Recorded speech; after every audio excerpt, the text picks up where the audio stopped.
everyone. I'm Russell Kern, and I'm your host for today's webinar on moving the needle, closing the loop, and delivering the revenue, 15 proven B2B strategies for sales funnel acceleration. Just a few tips before we get started that you can see on your screen. I encourage you to disable any pop-up blockers. You'll be able to download the slides and get a PDF when you're done. We encourage you to submit questions using the Ask a Question box throughout the webinar, and we'll take as many questions as we can at the conclusion. And if we don't get to your questions, we'll answer them by email when this webinar is finished.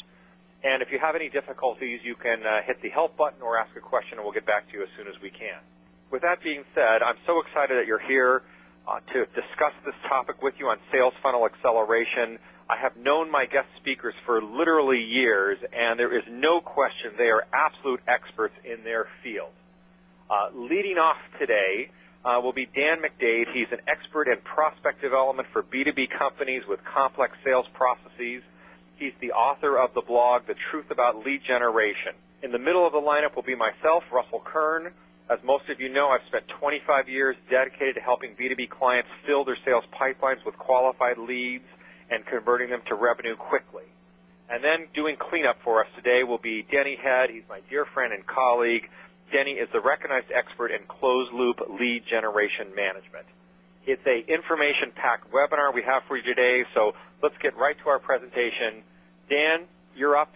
Take it away. Okay, thanks very much, Russell. Denny, great to be with you again, and thanks to the audience for joining us today. As just a little bit of background, last year PointClear reached out to multiple markets, including manufacturing, transportation, communications, distribution, retail, financial services, business services, healthcare, education, and government. With almost 5 million touches, we yielded 60,000 discussions that resulted in thousands of leads and millions of dollars of revenue for our clients. We've been in business for about 10 years, but I've been in the same line of business for close to 20 years now, and I've seen a lot of mistakes made. I've probably made a lot of them myself. However, I've learned from those mistakes, the ones that I've made or witnessed, and my hope is that each of you will benefit from my experience and take away at least one action today that will help you drive revenue in 2010. Now, senior executives at most companies worry about just two things, revenue and everything else, and yet I find that this problem is the same problem that's occurred in 1991, 1995, pretty much every year, and it's never really been solved, and that's a huge problem. You hear a lot about the Internet changing everything, and it has. What it has not changed is the role salespeople play in getting business done in complex sales situations with long sales cycles and multiple decision makers. Because of the gap between marketing and sales, there are lots of opportunities being missed. And here's how it happens in many companies. Marketing gathers names at a trade show or from webinars or white paper downloads. They send those so-called leads to sales. Sales rifles through them, picks out a few, maybe 5 out of 100, ignores the rest. Well, why? They're conditioned to expect poor quality leads and, in fact, have gotten unfiltered, low-level leads for years. As a matter of fact, if you want to see more about this, you can visit our website, PointClear.com, and download Why Your Sales Force Needs Fewer Leads for more information. However, about half of all truly qualified leads will actually buy from someone within a year. Russell's going to spend more time on this in just a few minutes. But the chances are that these companies are not buying from you unless you fill the gap. The results that you see on this slide are the statistics that back up this data. Now, to salespeople, a stack of marketing leads can look like fool's gold. And, you might chip away at the pyrite nuggets forever without much reward. It is possible, though, to turn fool's gold into solid gold. However, there are a number of obstacles in the way to accomplishing that. If you visit my LinkedIn site, you'll find an article called Marketing People Do the Darndest Things. That article begins with a section called Interview with a Vampire. The interview was a discussion I had with the VP of Marketing about a program he was about to launch, and it went something like this. I said, describe your market. He said it's the Fortune 1000.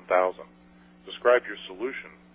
So, well, we have an enterprise ERP valued at about $250,000, and we sell to senior executives. So how would you characterize the elements of a sale? Well, it's a complex selling situation with multiple decision makers, long sales cycles, and in a very crowded space. So finally I said, well, what are you planning on doing? And he said, I'm going to mail 20,000 postcards. I was just literally speechless. And I call this an interview with a vampire because this VP of marketing was literally sucking the life out of his company, which ultimately failed. The actions we are covering today address the issue of vampires in organizations and are broken down into 3 groups. There will be 2 actions for marketing, 2 for sales, and 3 for C-level management.